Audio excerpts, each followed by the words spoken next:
Hi everyone, hope you are doing well safe and sound. আজকে রবিবার, অনেকদিন পরে রবিবার ছুটি পেয়েছি আর মা বাবাও এখানে আছে, তো ভাবলাম কোথাও ঘুরে আসি। তো এখন তাই আমরা যাচ্ছি সঞ্জয় গান্ধী ন্যাশনাল পার্ক।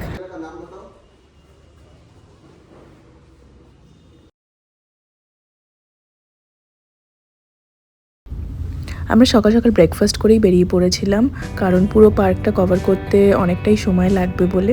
আর আমরা উবার করে নিয়েছিলাম, কারণ ওইখানে পার্কিংয়ের ব্যাপারটা জানা ছিল না, তাই তো to be on the safer side Uber করেই গেছিলাম।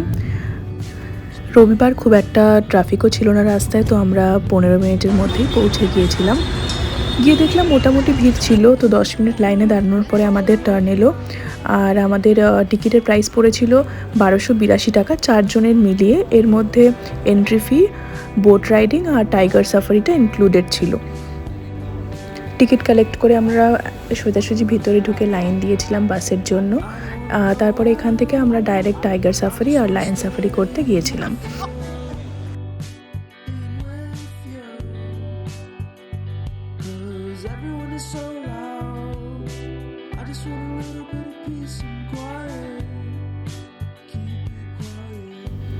এখানে বাস ছাড়া সাইকেল আর বাগি নেওয়ার অপশানও আছে, বাট সেটা লিমিটেড প্লেস অবধি যাবে, তারপরে আর সেটা অ্যালাউ করে না।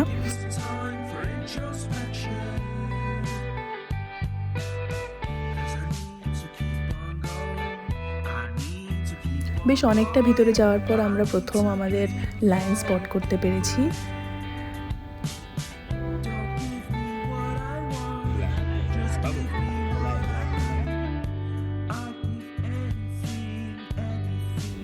আই গেস আমরা 4টে বাঘ আর 2টো সিংহই দেখেছিলাম। তার মধ্যে একটা বাঘই একটু হাঁটাচলা করে ঘুরে বেড়াচ্ছিল, বাকি সব শুয়ে বসেই ছিল, তো অতটা মজা লাগেনি দেখে।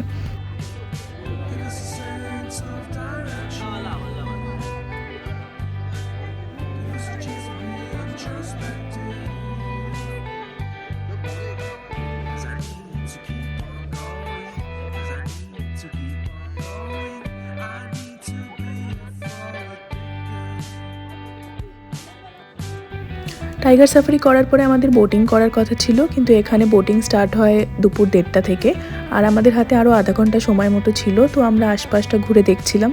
তো এখানে এখন যেখানে যাচ্ছি এটা হলো টয় ট্রেনের জন্য। তো টয় ট্রেনেও আমাদের ওঠার ইচ্ছা ছিল না, কারণ বাসে করে অলরেডি ভিতরটা ঘুরে দেখে নিয়েছিলাম। তো এমনি টাইম পাস করার জন্য একটু আশপাশটা দেখছিলাম, ফটো তুলছিলাম। এখন আমাদের সময় হয়ে এসেছে আর আমরা ফাইনালি বোটিংয়ের জন্য যাচ্ছি।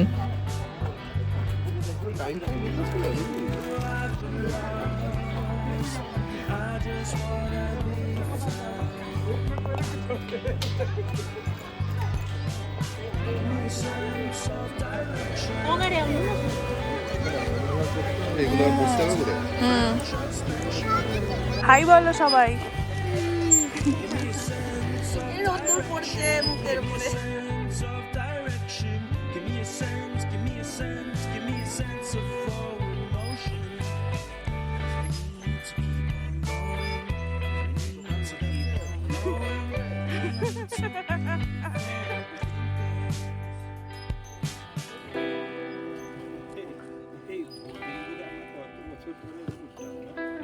চালাও এবার।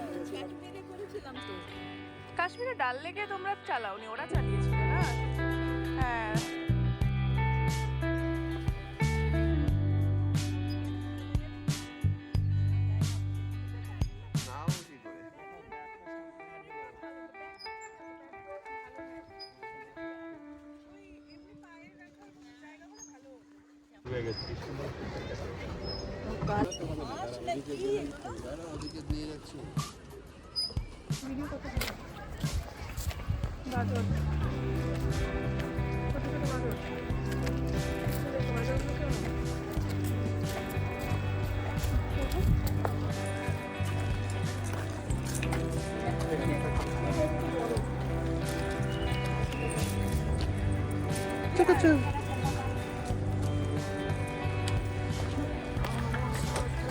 पैडल पे बेरा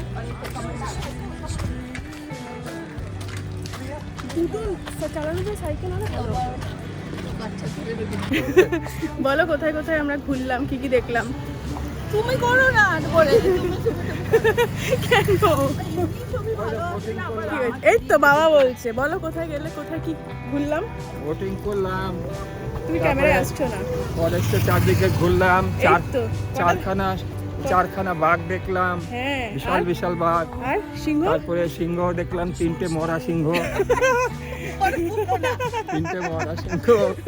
তারপরে হরিণ দেখলাম, বাদর আছে প্রচুর। হ্যাঁ, ব্যাস, এবার এখন আমরা যাচ্ছি কোথায়? কানহেরি কেভস।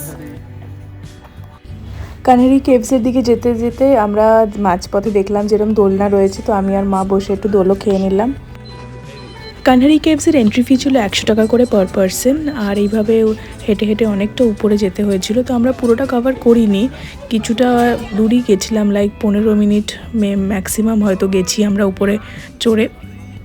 আর মেন গেট থেকে কানহারি কেভসের জন্য বাসে করে নিয়ে যাওয়া হয়, যেরকম টাইগার সাফারিতে নিয়ে যাওয়া হয়। তো দোল খেয়ে আমরা অলরেডি ওখানে চলে গেছিলাম, মেন এন্ট্রান্স যেটা সেখান থেকে আবার বাসে করে আমরা কানহারি কেভসের এন্ট্রান্স পয়েন্ট অবধি এসেছিলাম। সেখান থেকে আবার এইভাবে সিঁড়িতে করে চড়ে চড়ে অনেকটা উপর উঠতে হয়।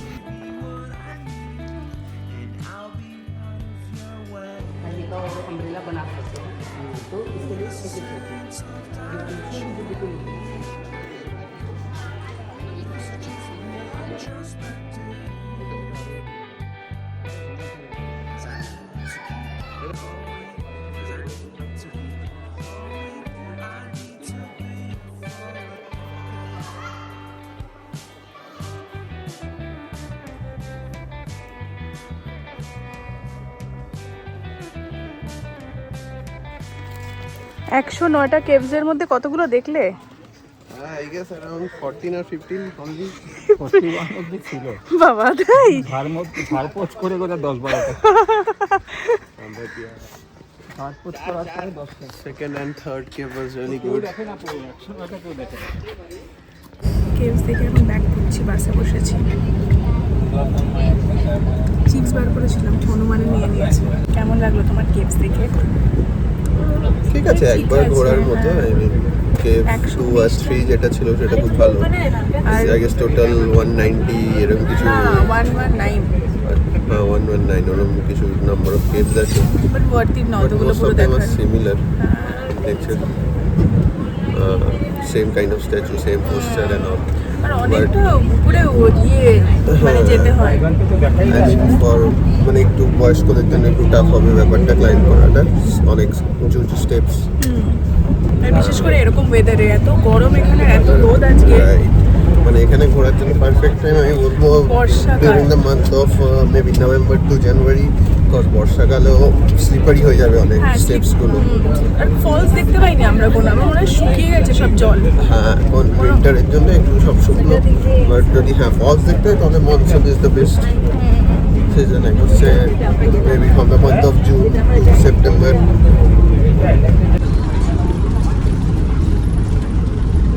ন্যাশনাল পার্ক থেকে এখন আমরা বেরোচ্ছি, প্রচণ্ড খিদে পেয়ে গেছে। গুগল করতে করতে আমরা একটা ভালো খাওয়ালি ডিসকভার করেছি, যেটা কিনা কান্দিওয়ালি ওয়েস্টে। তো এখন এখানেই এলাম, প্রচুর ফুড স্টলস আছে রাস্তার 2 সাইড ভরে। তো এখন সেটাই ডিসাইড করা হচ্ছে কি কি খাওয়া যায়। কি খাবে? চাট? মা তো চাট খাবে। আর কুলফি দেখো, কুলফি কোথায় রয়েছে? হ্যাঁ, ইন্ডিয়ান ডিশ এটা দেখো না, কর্ন ডগ, হট ডগ দেখেছো?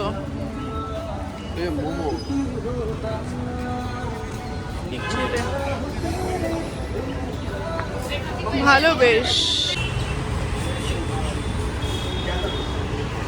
এটা কি?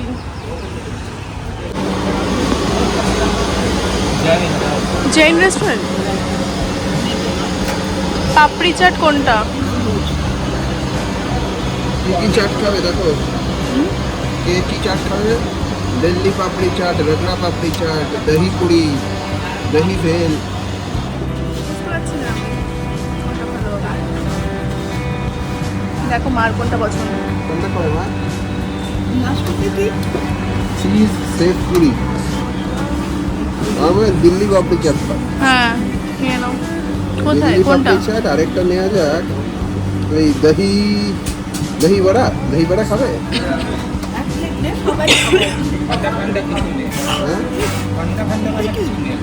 दिल्ली एट्टी चाट এটা কি दही पापड़ी चाट আর এটা কি আসছে छोले भटूरे बना रहे हो चलो खाओ মা আগে খাক শুরু করো মা हाँ खाओ कोई ना তোমার প্রিয় জিনিস এসেছে খাও টেস্ট করো টেস্ট করে বলো কেমন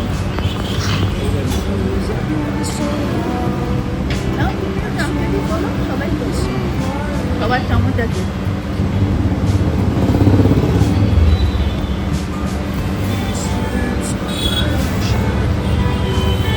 হ্যালো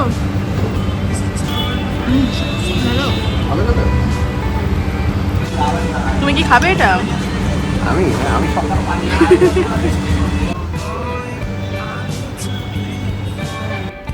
তো এইবার পাপড়ি চাট আর ছোলে ভাটুরে খেয়ে এখন আমরা জলেবিওয়ালাতে এসেছি জিলেপি আর রাবড়ি খেতে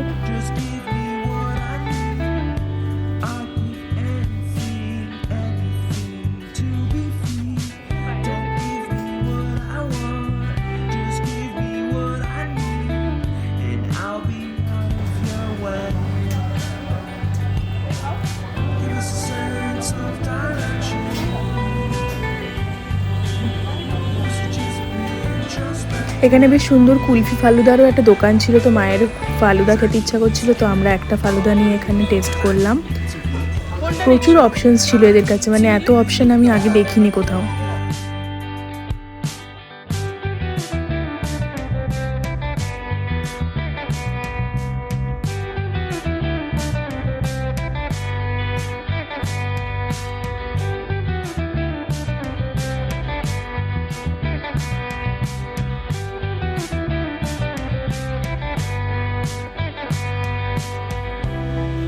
তো আমরা প্রচুর অপশান দেখার পরে ফাইনালি ডিসাইড করলাম পিস্তা ফ্লেভারের ফালুদা নেওয়ার তো ভালোই ছিল ওটা খেতে আর আজকের দিনটাও বেশ ভালোভাবে আমরা ঘুরে খাওয়া দাওয়া করে কাটালাম তোমাদের সাথে আবার দেখা হবে নেক্সট ভিডিওতে সবাই ভালো থেকো সুস্থ থেকো